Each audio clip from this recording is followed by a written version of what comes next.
کہ یہ قوم جو ہے اس کے اندر خود اعتمادی پیدا ہو اور یہ اپنی خودی کی پرورش کرے اور جو موجودہ حالات ہیں ان سے نکلے اور پھر ایک طرح سے اسی زمانے میں جس طرح کسی زمانے میں ایک باوقار زمانہ ملت اسلامیہ پہ گزرا ہے اس پہ یہ دوبارہ جو ہے واپس جا سکے. تو اس پرسپیکٹو میں اس چیز کو جو ہے وہ دیکھنے کی ضرورت ہے. ڈاکٹر صاحب جس طرح ڈاکٹر صاحب نے فرمایا کہ اقبال نے بڑے وسیع انداز سے ملت اسلامیہ کو یہ پیغام دیا کہ ان کے پاس جو یہ علمی خزانہ ہے، یہ جو الہامی حکمت آموز چیزیں ہیں اسلام کی تعلیمات کی صورت میں، وہ ہمارے لیے رہنمائی کا ذریعہ ہے. تو اقبال نے جو کہا ہے خاص ہے ترکیب قوم رسول ہاشمی، اس پہ ذرا میں چاہوں گا آپ کھل کر واضح طور پر اس پہ ذرا بات کیجیے. اعوذ باللہ من الشیطان الرجیم، بسم اللہ الرحمن الرحیم.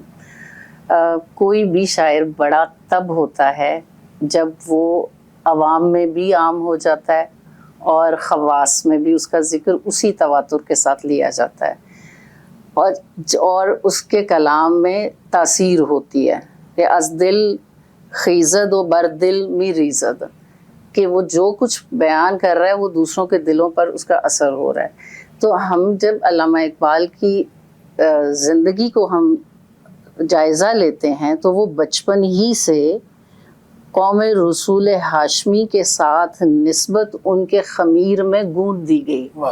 جو ہی وہ قرآن بچپن میں پڑھ رہے ہیں اور آپ نے دیکھا کہ والد گرامی ان کو کیا دیکھتے ہیں اور پھر کیا ان کو فرماتے ہیں، روز ان کو دیکھنا اور فرمانا کہ یہ ایک روز کا فرمانا کہ آپ قرآن پڑھتے ہیں تو اس طرح سے پڑھیں کہ گویا یہ آپ پر نازل ہو رہا ہے، یعنی اللہ تعالیٰ براہ راست آپ سے مخاطب ہے.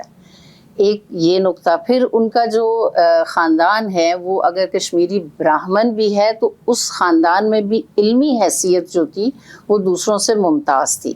تو وہ اپنے بچپن سے، وہ ہونہار بروا کے چکنے چکنے پات، وہ اپنے بچپن ہی سے علم کا تعلق ڈگریوں سے یا کتابوں سے یا مطالعے سے نہیں ہوتا، البتہ وہ آپ کا جو ماحول ہے وہ آپ کی شخصیت میں ایک مہمیز کا کام ضرور دیتا ہے. تو ان کو جو اساتذہ ملے وہاں سے انہیں جو رسول کریم صلی اللہ علیہ وسلم اور اللہ تعالیٰ کے ساتھ جو ان کا ربط اور قرآن کے ساتھ بنا، قرآن کو تدبر کے ساتھ پڑھنا آپ کو کتنے علوم سے، کتنی بڑی تاریخ سے، کتنے بڑے واقعات سے آپ کو آشنا کرتا ہے. تو ہم جب حضرت اقبال کی ذاتی زندگی کو دیکھتے ہیں تو ان کو گویا تیار کیا جا رہا تھا، ان کو بندگی کے اس مسلح پر کھڑا کیا جا رہا تھا جہاں سے انہوں نے پہلے اس سارے کو اپنے اس ساری کیفیات کو، ان واردات کو، محبت رسول کی تمام فیلنگز کو اپنے وجود میں پہلے انہوں نے جذب کرنا تھا، اور پھر وہاں ان کے خون سے، ان کے ذہن و خیال سے جو چیزیں ہم اس میں تو کوئی شک نہیں کہ شعر الہام کی صورت میں نازل ہوتے ہیں، جو کہ حضرت اقبال کا خود بھی کہنا ہے کہ مجھ پر ایسے نزول ہوتا ہے کہ پھر بعد میں لکھتے لکھتے میرے ہاتھ جو ہیں وہ تھک جاتے تھے. یہ ایک شخصیت کو تیار کیا گیا بہترین اساتذہ کی نگرانی میں، اور پھر مغرب کے تمام رنگ بھی دکھائے گئے. یہاں سے وہ اہل نظر سے وہ تمام تاثیر لے کے والد سے، والدہ سے محبت، اور جو کہ ایک مرتبہ والد گرامی نے فرمایا کہ آپ اپنی زندگی کو اسلام کے لیے وقف کر دیجئے. تو یہ جو چیزیں ہیں وہ ان کی شخصیت کا حصہ بنی، ان کو اس سارے ماحول کا حصہ بنایا گیا جہاں وہ کمپیریزن کرنے کے بھی، وہ تطابق کرنے میں بھی، مقایسہ کرنے میں بھی ہو سکے قابل. اب ہم واپس آتے ہیں امت مسلمہ کی طرف جو انہوں نے پیغام دیا. دراصل دنیا کی جو بنیاد ہے وہ ایک میگا ایونٹ کی بنیاد پر شروع ہوئی. وہ والا دن جس روز کہا گیا حضرت آدم کو سجدہ کرنے کے لیے، تو وہاں سے ایک نئی آپ کی جو ہے وہ میگا پروجیکٹ شروع ہو گیا. سب سے اشرف المخلوقات، اس کی تخلیق پر شیطان کا جزبز ہونا، تکلیف میں آنا، اس کا نام ہی چینج ہو جانا، وہ عزازیل سے ابلیس بن جانا. تو گویا وہ ایک سلسلہ تھا جس کو لے کر ہم اس دنیا میں آئے. اب جو ارکان اسلام ہیں، جب ہم علامہ اقبال کے افکار کی روشنی میں انہوں نے نماز کے لیے، مرد حر کے لیے، مرد مومن کے لیے، اور عشق رسول میں اور اپنے ساتھ قرآن کی جو وابستگی ہے اس میں جتنی چیزیں انہوں نے بتائی ہیں، اس کا تعلق اس میگا پروجیکٹ، اس کائنات، اس دنیا اور اس دنیا میں انسان کی جو ذمہ داریاں اس کی طرف وہ اشارہ کرتا ہے۔ جو امت مسلمہ ہے اس کو وہ جو 5 رکن دے دیے گئے کلمہ پڑھتے ہی، یا جس میں سے ہم نے کچھ تھوڑے سے آگے پیچھے بھی کر لیے ہیں، اگر ہم صرف نماز، روزہ، حج اور زکوٰۃ ہی کو لیں تو یہ ڈیوائن تھیری ہے جو ہمیں وہاں سے ملی ہے، ہمیں اس دنیا سے پرے ایک اور دنیا کا تصور دیتی ہے، ہمیں اس میگا پروجیکٹ کی طرف ذکر جس کا قرآن کریم میں بار بار آیا اس کی طرف لے کر جاتی ہے، اور ہمیں وہ یوم الست کی طرف لے کے جاتی ہے، الست بربکم قالوا بلا۔ تو وہ جو ہم نے پرومس کیا ہے وہ ہم جب نماز پڑھتے ہیں تو دراصل ہم اسی میگا ایونٹ میں اللہ کے ساتھ اظہار یکجہتی کر رہے ہیں، ہم حضرت آدم کے ساتھ اظہار یکجہتی کر رہے ہیں اور رسول کریم صلی اللہ علیہ وسلم کے پیغام کے ساتھ اظہار یکجہتی کر رہے ہیں، اور وہی پیغام حضرت اقبال نے دیا۔ ہم جب نماز کے لیے کھڑے ہوتے ہیں تو گویا ہم یہ کہہ رہے ہیں 5 وقت کہ اللہ، شیطان نے جو نہیں چاہا ہم تیرے حضور اس کے خلاف کھڑے ہیں، اور یہ ہے ڈیوائن تھیوری کا میسج۔ زکوٰۃ جب آپ دیتے ہیں تو آپ گویا اپنی خواہشات کو پسے پشت ڈال کر اس حکم کی، ڈیوائن تھیوری کے اس حکم کی، خدائی پیغام کی اب پیروی کر رہے ہیں۔ اور اسی طرح جو آپ کا روزہ ہے دراصل نہ صرف یہ کہ ان انبیاء کی یاد دلاتا ہے جنہوں نے بھوک میں، پیاس میں، وہ تمام انبیاء کرام کے تمام واقعات ہمارے سامنے آ جاتے ہیں، اور آج کے بھوکے کی طرف بھی خیال آتا ہے۔ تو حضرت اقبال اپنے خیالات میں ملت اسلامیہ پر فخر بھی کر رہے ہیں اور اس کو تنبیہ بھی کر رہے ہیں۔ فخر اسی صورت میں کر رہے ہیں کہ اتنے بڑے بڑے میسج آپ لے کر آئے اس دنیا میں، اور ان پر آپ نے عمل کرنا ہے۔ حج کی صورت میں وہ آخری ایک میسج ہے کہ یہ حاجی گویا اللہ کی فوج ہیں، اس کے حکم کے مطابق اس میدان میں پڑاؤ کر رہے ہیں، اور سمبولیکلی اللہ سے یہ اقرار کر رہے ہیں حضرت ابراہیم علیہ السلام کی سنت پر عمل کرتے ہوئے بھی کہ ہم کہاں ہے وہ کفر کی طاقتیں، وہ شیطانی طاقتیں، وہ طاغوتی طاقتیں، ہم ان کو ماریں گے۔ وہ جب آپ کو اصلی شکل میں نظر نہیں آتی تو آپ اس کو سمبولیکلی آپ اس کو کنکریاں مارتے ہیں۔ کیا ہم اس طرح سے باقاعدہ انہی خیالات کے ساتھ نماز، روزہ، حج اور زکوٰۃ کی اسی روح کے ساتھ ہم فخریہ طور پر اس میگا ایونٹ کا جواب دے رہے ہیں جو ابلیس نے للکارا تھا؟ تو یہ ہے قوم رسول ہاشمی جو کہ حضرت اقبال کے ہاں ہمیں بار بار نظر آتی ہے، نبی کریم صلی اللہ علیہ وسلم کے ساتھ محبت کی صورت میں بھی، اور اللہ کے پیغام کو پہنچانے کی صورت میں بھی، اور ان تمام واقعات جو قرآن کریم میں ذکر ہوئے ہیں، ہر آیت کا ایک کمال ہی شان نزول ہے۔ تو جہاں جہاں ہم نبی کریم صلی اللہ علیہ وسلم کے ساتھ حضرت اقبال کا جو تعلق ہے، ربط ہے اور نسبت ہے، اور اس کے بعد وہ خصوصی طور پر بدوی تہذیب سے محبت کرتے ہیں، عرب سے محبت کرتے ہیں، اس کے ریگستانوں سے محبت کرتے ہیں، اس کی اونٹنی سے محبت کرتے ہیں، اس کو پھر استعارات میں استعمال کرتے ہیں، تلمیحات میں استعمال کرتے ہیں۔ وہ جو علامہ اقبال کی نسبت ہے قوم رسول ہاشمی سے، وہ اس محبت کی وجہ سے بھی ہے۔ جہاں وہ عشق رسول کا ذکر کرتے ہیں، جہاں قوم رسول ہاشمی کا ذکر کرتے ہیں، وہاں وہ عرب میں چلے جاتے ہیں، وہ وہاں سے باہر ہی نہیں نکلتے، وہ وہاں سے باہر نہیں نکلیں گے۔ انہوں نے وہ لبادہ اوڑھ لیا جو عشق رسول میں بھرا ہوا ہے، اور جب وہ ہمیں اس میں نظر آئیں گے تو ہم نے اقبال کے اس پیغام کو صحیح طرح سے سمجھنا ہے کہ وہ کیسی قوم کو چاہتا ہے اور وہ کتنا فخر کر رہا ہے وطنیت سے دور کر کے، مطلب ایمان، وحدت ایمانی اور اللہ کے ساتھ، رسول کریم صلی اللہ علیہ وسلم کے ساتھ، حضرت آدم علیہ السلام سے، حضرت ابراہیم علیہ السلام سے، یہ جو جتنے بھی ارکان ہیں ان میں ہم ان سے اظہار یکجہتی کر کے ان طاغوتی قوتوں کے خلاف ہم کر رہے ہیں۔ یہ ڈیوائن تھیوری ہے۔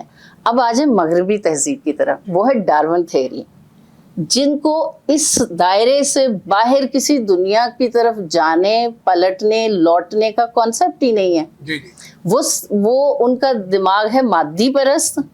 تو اس لیے ہمارے لیے اس چیز کو سمجھنا بہت ضروری ہے کہ قوم رسول ہاشمی کا جو اصل پیغام انہوں نے دیا اور بار بار دیا اور انہی واقعات کو بار بار دہرایا کہ تم کس قدر قابل فخر قوم ہو. جب تم کلمہ پڑھ لیتے ہو تو پھر تمہارا ڈی این اے تمہارا خون کسی بھی قوم کا ہو, اب تم اس دائرے میں آ گئے ہو جو قوم رسول ہاشمی کی ہے. زبردست زبردست, بہت شکریہ ڈاکٹر صاحبہ. قاسم بخاری صاحب, جس طرح ڈاکٹر صاحبہ نے فرمایا کہ اقبال نے مغرب کا بہت قریب سے مشاہدہ کیا, اور اقبال نے مغربی تہذیب پر تنقید محض اسلام کی محبت یا اسلام کی حمایت میں روایتی انداز سے نہیں کی, بلکہ اقبال نے مغربی تہذیب کا بڑے قریب سے مشاہدہ کرتے ہوئے حقائق کی بنیاد پر یہ نتیجہ اخذ کیا کہ دین اسلام ہی نوع انسانیت کی بقا کا ضامن ہے. اور اقبال نے واضح طور پر ہمیں مغرب سے بچتے ہوئے خودداری, خود انحصاری, سیلف ریلائنس کا درس دیا ہے. تو اس پر کیا کہیں گے؟ جی بہت شکریہ. بڑے صاحبان علم و دانش ہمارے ساتھ بیٹھے ہیں, انہوں نے بہت اچھے طریقے سے ایکسپلین کیا ہے. سیلف ریلائنس دیکھیے, جناب اقبال کا فلسفہ خودی ایک قوم کو جگایا, کیونکہ ہم ایک مشکل دور سے گزرے, 100 سال 150 سال 1857 سے آنورڈ. اس مشکل دور میں فلسفہ خودی کو اجاگر کر دینا علامہ اقبال کا یہی بہت بڑا کام تھا. اور سیلف ریلائنس پہ جناب اقبال کہتے ہیں خودی کی ضد میں ہے ساری خدائی. جی تو جناب اقبال نے قوم کو ایک طریقے سے جگایا بھی اور ڈفرینسیشن کریٹ کیا. دیکھیے, جب آپ مختلف ڈائیورسفائی معاشرے میں رہتے ہیں تو پھر آپ کو کلچر کے آرٹیفیکٹس نظر آتے ہیں, آپ کو کلچر کا پتہ چلتا ہے کہ اس کلچر میں یہ خوبی ہے, یہ خامی ہے. مشرق میں بھی خوبیاں بھی ہوں گی, خامیاں بھی ہوں گی, مغرب میں بھی خوبی ہوگی, خامیاں بھی ہوں گی. علامہ اقبال نے قطعاً تنقید نہیں کی, انہوں نے کہا کہ جو ڈفرینسیشن ہے نا اسے آپ نے دیکھنا ہے. جس طرح ہمارا مذہبی طور پر ڈفرینسیشن دیکھیں تو مغرب میں انفرادیت ہے. انفرادیت نیو چیز نہیں, انڈیویجولزم ہے. ہمارے مشرق میں اجتماعیت ہے, ادھر کیپٹلزم ہے. ہم کیپٹلزم کو اگنور کر رہے ہیں.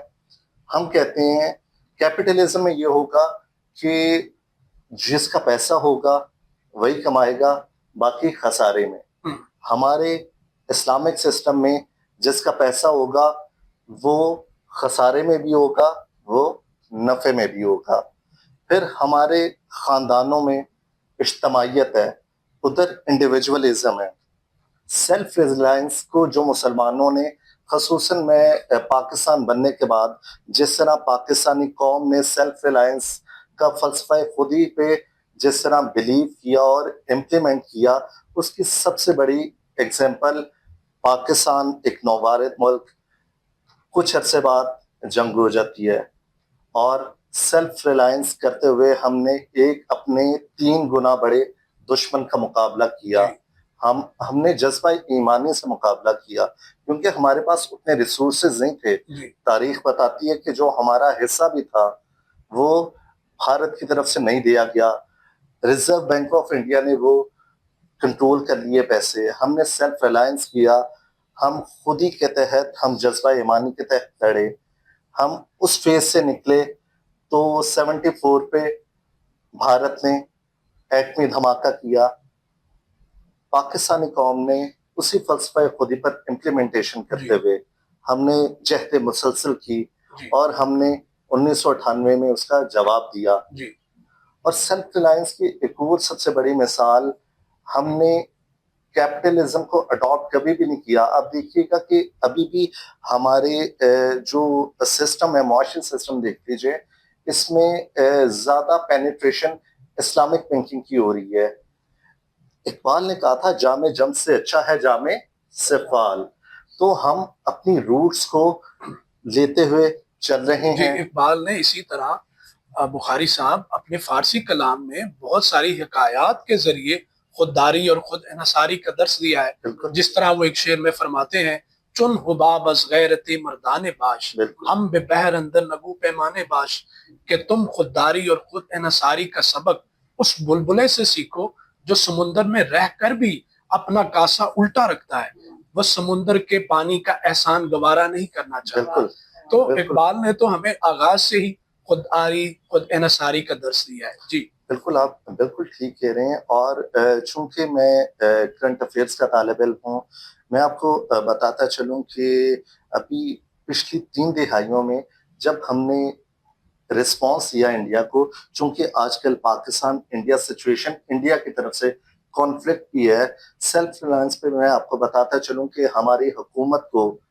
ایٹمی دھماکے نہ کرنے پر تب بلینز ڈالرز کی ایڈ کا وعدہ کیا گیا، جو سیلف ریلائنس پر عمل کرتے ہوئے ہمارے سابق وزیر اعظم نے جی رد کیا اور ایک انرشیا توڑا، لوگوں کو بتایا کہ سیلف ریلائنس کرتے ہوئے کوئی قوم سسٹین کر سکتی ہے، جی جس کی زندہ مثال ہم ہیں. ہم پاکستانی ہیں جو امت مسلمہ میں پہلی ایٹمی طاقت ہے، اور جس کا یہ خاصہ ہے، اس نے فلسطین کے لیے، اس نے کشمیر کے لیے ہمیشہ آواز اٹھائی، اور فلسفہ خودی پر عمل کرتے ہوئے، جذبہ ایمانی پر عمل کرتے ہوئے ہم آج تک سسٹین کر رہے ہیں. جی اے طائر لاہوتی اس رزق سے موت اچھی، جس رزق سے آتی ہو پرواز میں کوتاہی. جی بہت شکریہ ڈاکٹر صاحب. آپ کی جانب بڑھوں گا. گفتگو بڑے ہی اہم مرحلے کی طرف بڑھ رہی ہے. جس طرح آپ نے اپنی گفتگو میں آغاز میں کہا کہ اقبال جو ہے وہ تقلید مغرب سے بچتے ہوئے قرآن سے، حضور صلی اللہ علیہ وسلم کی تعلیمات سے جڑنے کا پیغام دے رہے ہیں. تو اقبال نے اپنے کلام میں قرآن مجید کے اسرار و رموز کو بھی کھول کر بیان کیا ہے. یہی وجہ ہے کہ حضور صلی اللہ علیہ وسلم کی تعلیمات کا بھی اور عشق مصطفیٰ صلی اللہ علیہ وسلم کا بھی درس ان کی شاعری میں ملتا ہے. کبھی وہ فرماتے ہیں، گر تمہیں خواہی مسلمان زیستن نیس ممکن جذبہ قرآن زیستن، کہ اگر تم مسلمان کی حیثیت سے زندگی گزارنا چاہتے ہو تو یہ قرآن کے ساتھ مضبوط تعلق جوڑے بنا ممکن نہیں. پھر ایک جگہ فرماتے ہیں، قرآن میں ہو غتزن اے مرد مسلمان، اللہ کرے تجھ کو عطا جدت کردار. تو یہ جدت کردار کیسے حاصل ہوگا اگر ہم مغرب کی تقلید سے، جو کہ آج سائنس اینڈ ٹیکنالوجی میں بہت آگے ہے، تو کیا ہمیں اس ضمن میں کیا دیکھنا ہوگا؟ اس پر ذرا روشنی ڈالیے گا. ڈاکٹر صاحب بہت اہم سوال آپ نے کیا. میں یہاں پہ یہ عرض کرنا چاہتا ہوں کہ علامہ نے چونکہ ابتدا سے لے کے جب یورپ کے وہاں پہ بھی جیسے کہ ذکر ہوا کہ قریب سے اس تہذیب کا بھی مشاہدہ کیا، اور ظاہر ہے وہ ایک غیر معمولی ذہین طالب علم تھے. مشرق کا بھی بہت اچھا ان کا مطالعہ تھا، جیسے بھی بات ہوئی ہے قرآن مجید کا، دین کا، تاریخ کا.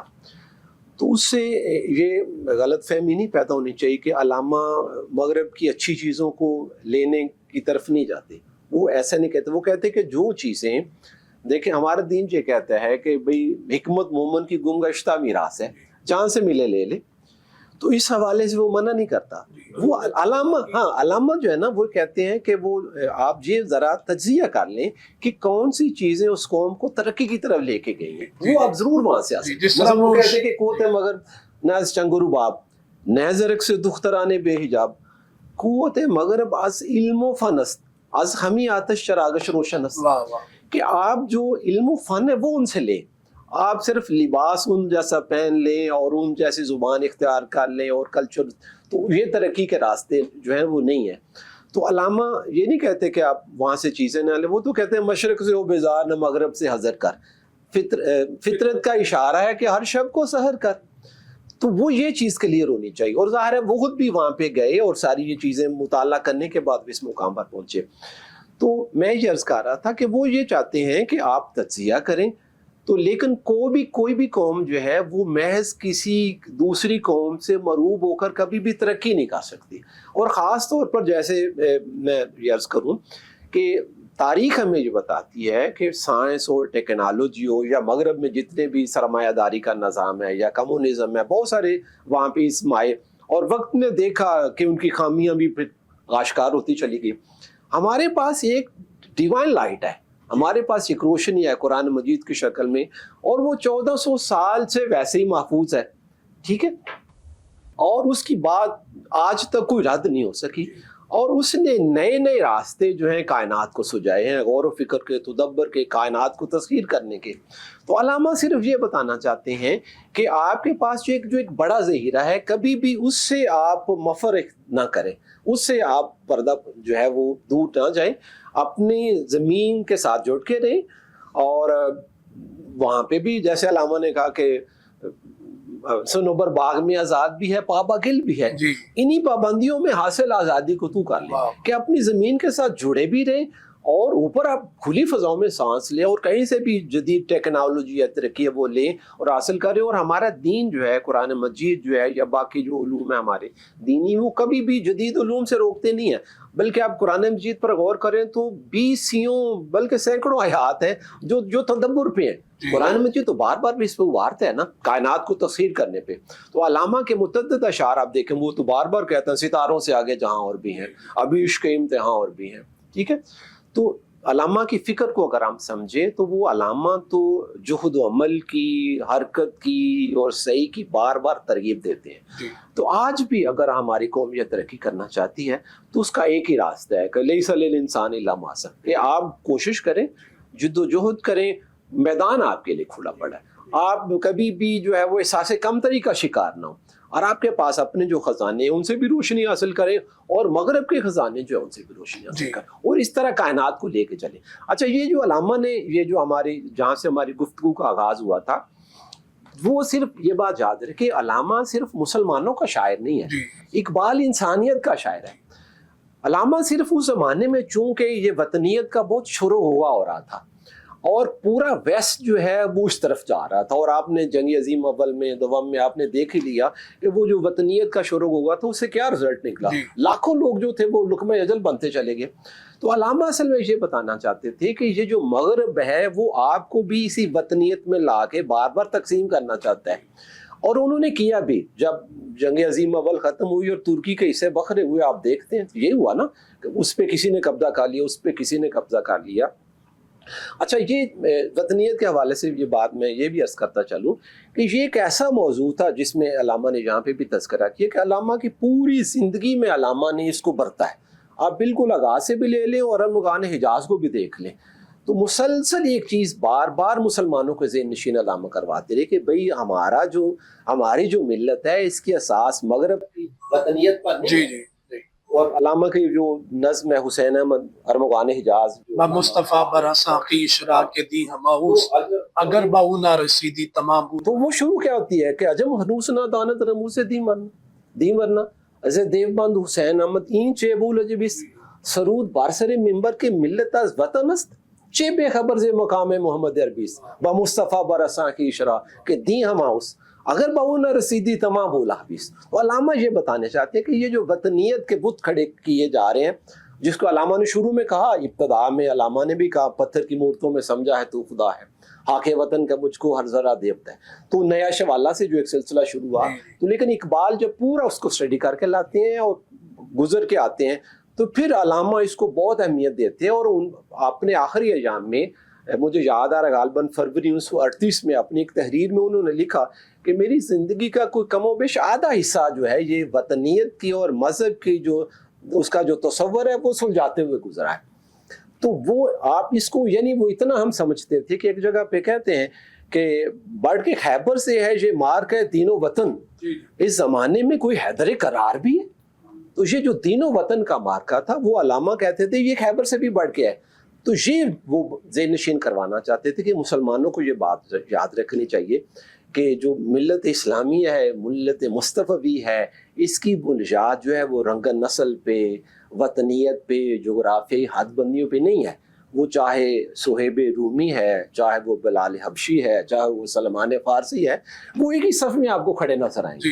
اس لیے علامہ اس کو بڑی خوبصورت ایک جگہ پہ بیان کرتے ہیں کہ بازو تیرا توحید کی قوت سے قوی ہے، اسلام تیرا دیس ہے، تو مصطفی۔ واہ واہ واہ، ڈاکٹر صاحب بہت شکریہ۔ بڑھتے ہیں ڈاکٹر صاحب کی جانب۔ ڈاکٹر صاحب جس طرح ابھی ڈاکٹر آصف علی صاحب نے فرمایا کہ بازو تیرا توحید کی قوت سے قوی ہے، اسلام تیرا دیس ہے، تو مصطفی ہے، پھر وہ جو نظم جس کا ہم آج تذکرہ کر رہے ہیں اس میں اقبال نے کہا ہے ان کی جمعیت کا ہے ملک و نسب پر انحصار، قوت مذہب سے ہے مستحکم جمعیت تیری. تو اس پر آپ روشنی ڈالیے گا, میں چاہوں. اچھا, ابھی یہ دیکھیں سر نے ابو لہبی کا ذکر کیا, اور آپ جس طرح سے کہہ رہے ہیں میں ان کو آپس میں اس طرح سے ذرا جوڑنا چاہتی ہوں کہ ابو لہب ابو الحکم تھا, یعنی حکمت والا تھا, وہ دانائی والا تھا. ہماری ملت اسلامیہ جو ہے اس کو ضرورت ہے اجتماعیت کی اور اتحاد کی اور وحدت کی. تو اس کے لیے ان کو جانا واپس اپنی اصل پہ پڑے گا. ہم بہت سارے معاملات میں کچھ ایڈیشنل رسومات, اور اس کو میں بدعات نہیں کہوں گی کیونکہ بدعات بھی بہت آسان ہیں اور وہ ارتقائی ضرورت کے تحت ہیں. ہم مذہب اور سائنس کو الگ نہیں کر سکتے. ہم اپنی اصل کو پہچان نہیں پا رہے ہیں کس طرح سے کہ ہمیں شاید یہ بتا دیا گیا کہ قرآن کریم کو آپ نے لپیٹ کر اوپر رکھنا ہے, اس کی تلاوت کرنی ہے, ایک حرف پر 10 نیکیاں ملیں گی. تو ہم رمضان شریف میں بہت سارے حروف اور کتنی مرتبہ قرآن کریم کی تلاوت کر کے, اور تلاوت کا مفہوم بھی ہم نے صرف یہی لیا کہ صرف پیپر ریڈنگ ہے, اور ہم اتنے بڑے محبت والے ہیں قرآن سے کہ ہم اس کو بار بار پڑھتے ہیں اور اس کی تعداد بھی بتاتے ہیں, لیکن آفرین ہے ہمارے ذہنوں پر کہ جو اس میں لکھا ہوا ہے اس کو نہیں پڑھتے. ہم یہاں بیٹھے ہوئے ایک انٹلیکچوئل ٹاک کرتے ہوئے اپنی رائے تو دے رہے ہیں کہ قرآن کریم کا میسج جو ہے وہ تدبر ہے, تفکر ہے, کل سیروا فی الارض ہے, اور اس میں اپنا ایکسپوجر بڑھانے کا ہے, اپنا پینوراما وسیع کرنے کا ہے, اپنے سوچ کو آفاقی بنانے کا ہے. لیکن اس کے لیے پھر ہمیں واپس ادھر ہی جانا پڑے گا, اس طرح سے نہیں جس طرح سے ہمیں سمجھا دیا گیا کہ اس کو ریشمی غلاف میں سنبھال دینا ہے. جی, اس پہ نا اقبال کا مجھے شعر روڈ سمجھ یاد آ رہا ہے, جس میں اقبال فرماتے ہیں با آیاتش ترا کار جزئی نیس کہ از یاسین او آسان بمیری.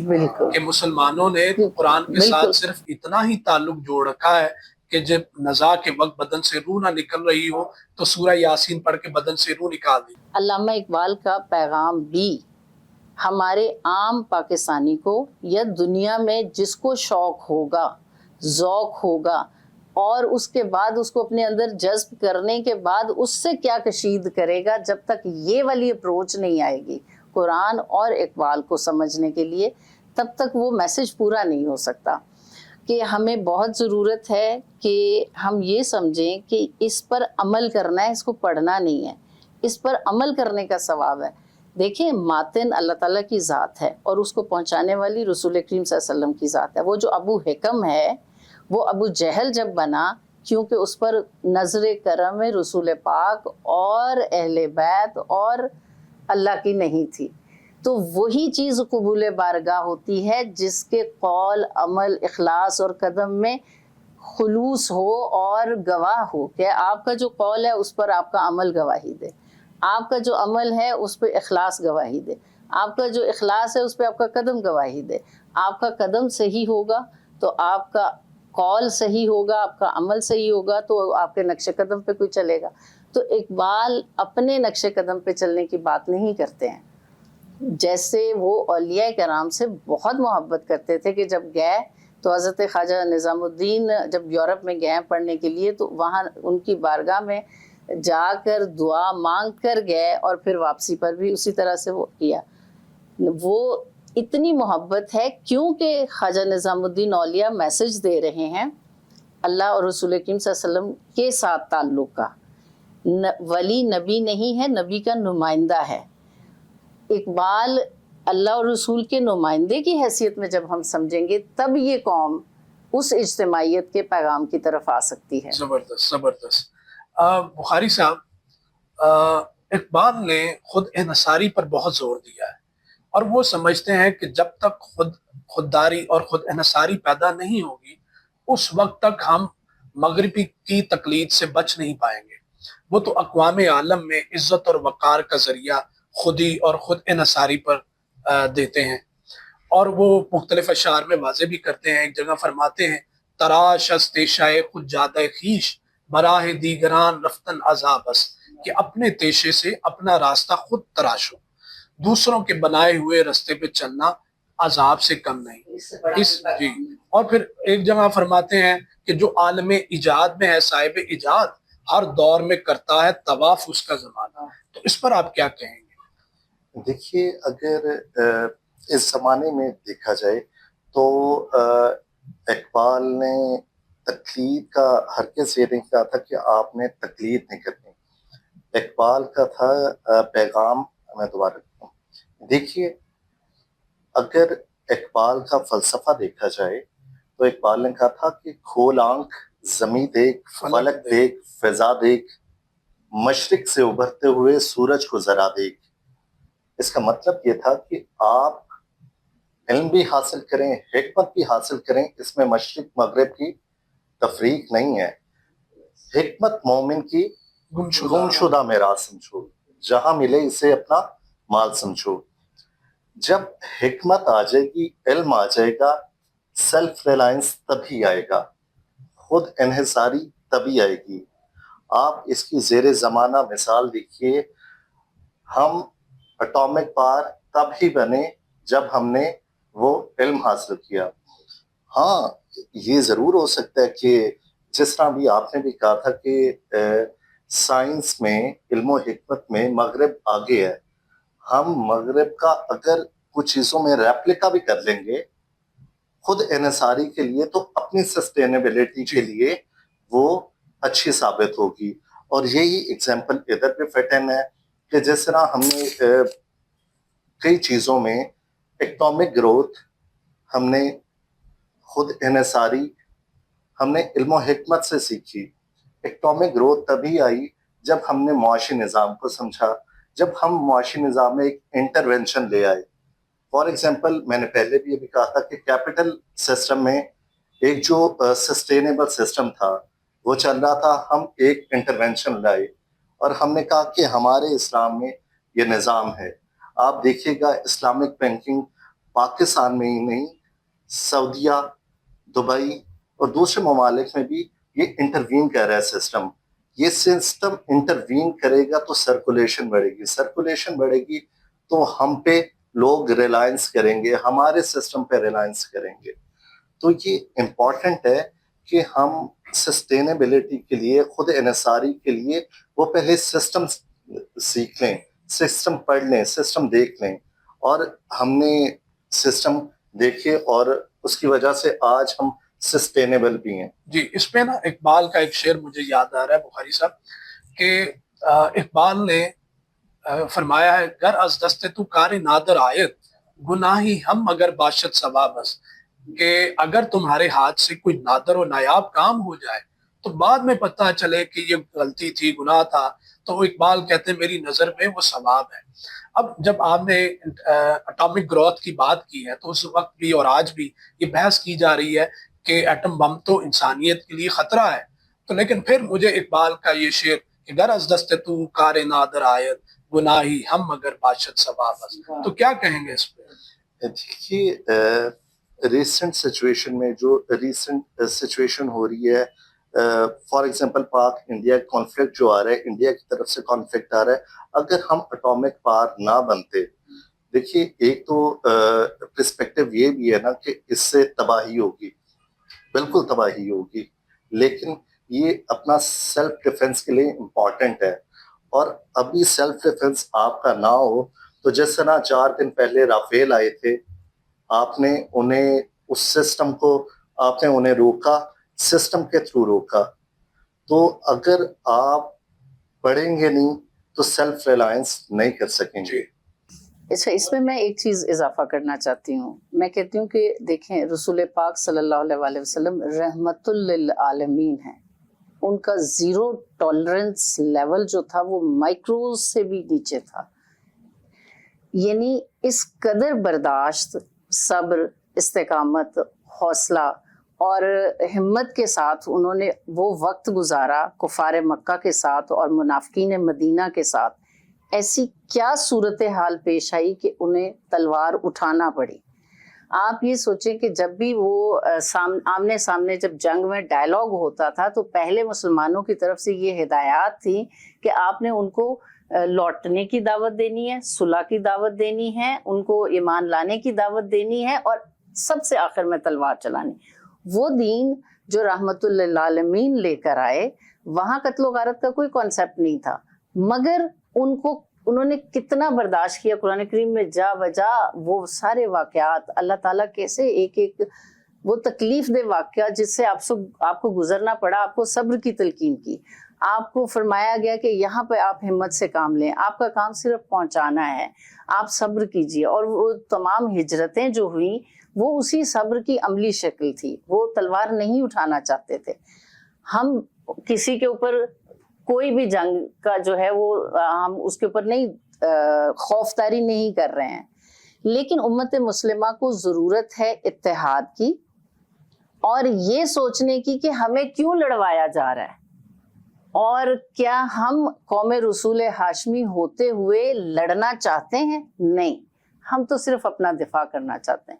کسی کو پتا ہو کہ بھئی وہ کہتے ہیں نا، میکا جس بیٹی کا تھوڑا کمزور ہو تو سسرال والے بڑے ہی دہشت گرد بن جاتے ہیں۔ اپنا تھوڑا سا میکا مضبوط کرنے کی ضرورت ہے، بتانے کی ضرورت ہے کہ ہم ایمان کا جذبہ بھی رکھتے ہیں، اور اس کے ساتھ ہم نے عملی طور پر بھی اپنا انتظام کر رکھا ہے۔ ہم آپ سے جنگ نہیں چاہتے ہیں، کوئی بھی یہ جو بھی پوری دنیا میں اس وقت مسلمانوں کے ساتھ جو معاملات ہیں، اس میں تھوڑے سے سوچنے کی ضرورت ہے کہ یہ معیشت کی لڑائی ہے، کچھ خزانے چھیننے کی لڑائی ہے، اور اس میں آپس میں لڑا کے اور پھر آپس میں بیچ میں وہ کچھ پارٹیز آ کے آپ کو ایڈ بھی فراہم کر رہی ہیں۔ تو اس میں جو سب سے بہترین طریقہ ہے کہ وہ جو ہمارا آخری مارکا ہے جس کو ہر سال ہم ادا کرتے ہیں، وہاں بیٹھ کے کوئی صلاح مشورہ کر لیں کہ ہم نے لڑنا نہیں ہے، لیکن ہم نے مسائل کا حل کیسے ڈھونڈنا ہے۔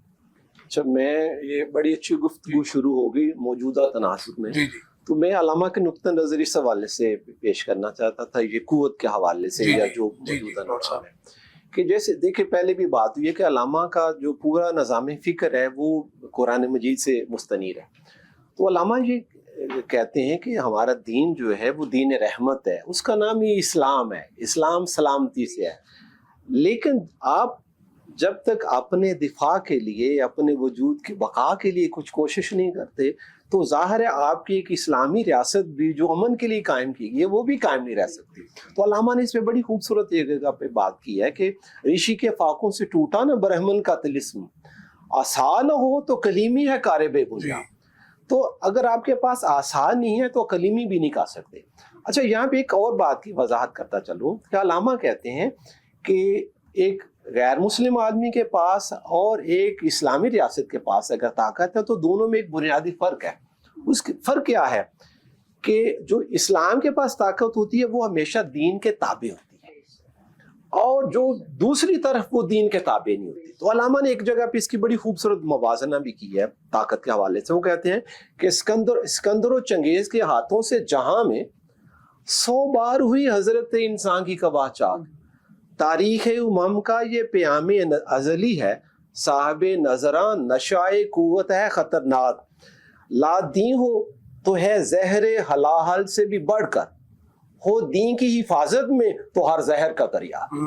تو یہ لا دین ہو تو پھر تو یہ زہر حلاحل ہے، اس میں کوئی شک نہیں ہے، لیکن اگر یہ دین کی حفاظت میں ہے تو یہ ہر زہر کا تریاق بھی ہے۔ تو لہٰذا موجودہ تناسب میں ایٹمی حوالے سے یا باقی قوت کے حوالے سے کوئی بھی ریاست جو ہے وہ اگر اپنے دفاع کے لیے مناسب اقدامات نہیں کرتی تو وہ اس کے دانشمند۔ جی، اقبال نے بھی ایک جگہ فرمایا، تقدیر کے قاضی کا یہ فتویٰ ہے ازل سے، ہے جرم ضعیفی کی سزا مرگ مفجع۔